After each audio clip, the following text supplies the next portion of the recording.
मसीह में प्रिय भाइयों एवं बहनों, आप सब लोगों के लिए परमेश्वर का संदेश। इस संदेश के जरिए आप जानेंगे ध्यान, कंसंट्रेशन के बारे में। बाइबल में अपने खाली समय को किस तरह बिताए उसके बारे में जो बातें बताई गई हैं, मैं आपको उससे रिलेटेड वचन यहाँ बताने वाला हूँ। इन वचनों को जानकर आपको ईश्वर की आशीष मिले।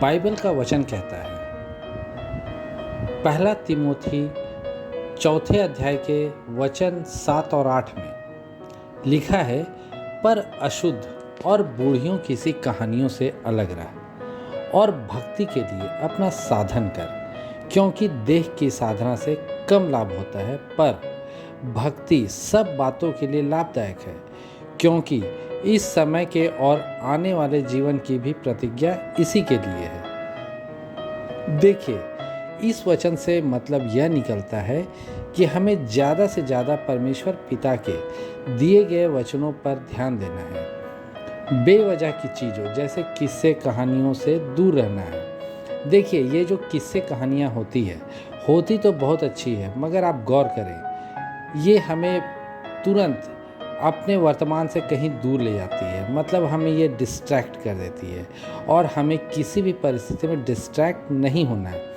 हमें अपना ध्यान कहाँ लगा करके रखना है? परमेश्वर की ओर। तो आपके पास जब खाली समय रहता है तो आप कोशिश करें कि आप बाइबल से, वचन से जुड़े रहें, परमेश्वर पिता की ओर ध्यान दें, ना कि इन सब चीज़ों की ओर। आगे देखते हैं, लिखा हुआ है निर्गमन के अध्याय 20 के वचन 3 में, तू मुझे छोड़ दूसरों को ईश्वर ना मानना।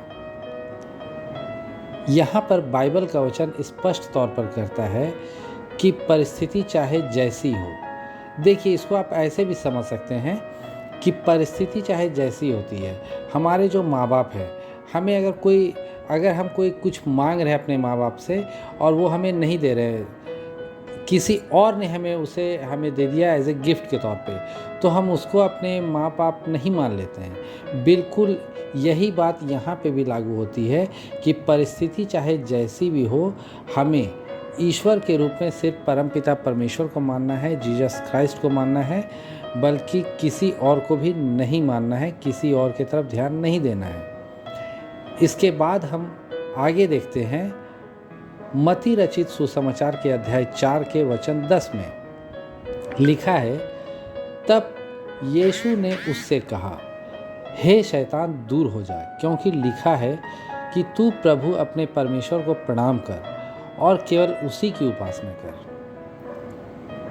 देखिए, ये बात तब की है जब प्रभु यीशु मसीह काफ़ी दिनों से उपवास में थे। तब शैतान ने उनको भूखा देखकर उनकी परीक्षा लेनी चाहिए।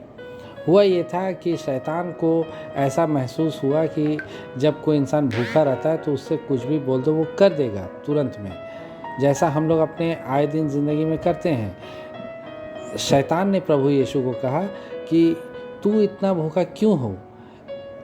इतने सारे पत्थर है, जितने भी पत्थर है सबको कह दो रोटी बन जाने, तो वो रोटी बन जाएगा। लेकिन प्रभु यीशु ने शैतान से स्पष्ट तौर पर कहा कि शैतान दूर हो जा, क्योंकि तुम्हारा ये नहीं है काम कि तुम अपने प्रभु परमेश्वर की परीक्षा लो, बल्कि उसकी उपासना करो। आगे देखते हैं, लिखा हुआ है पहला तिमोथी के अध्याय 4 के वचन 1 में,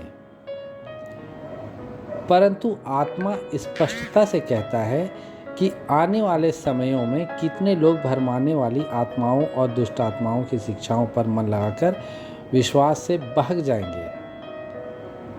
देखिए, ऐसा इसलिए बोला जा रहा है कि अगर हम अपना ध्यान जब बाइबल से हटाकर, परमेश्वर पिता से हटाकर अपनी ज़िंदगी जीने लगते हैं, अपनी बेवजह की ज़िंदगी जीने लगते हैं, तो हमारे पर दूसरी जो चीज़ें हैं वो हावी होने लगती है। जैसे बहुत तरह की चीज़ें हैं सांसारिक, वो हम पर हावी होने लगती है।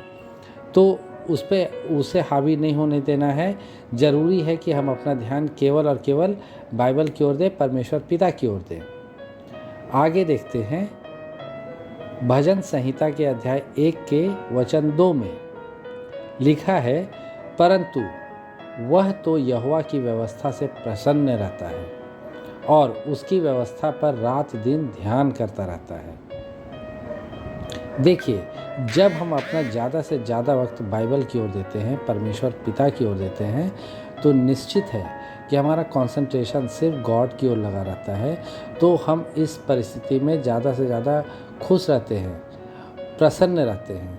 तो हमें अपनी आने वाली ज़िंदगी को इसी तरह से जीना है, ना कि किसी बेकार की बातों की तरफ ध्यान देना है। तो इस वीडियो के लिए मेरे प्रिय इतना ही। परमेश्वर पिता की महिमा हो। आमीन।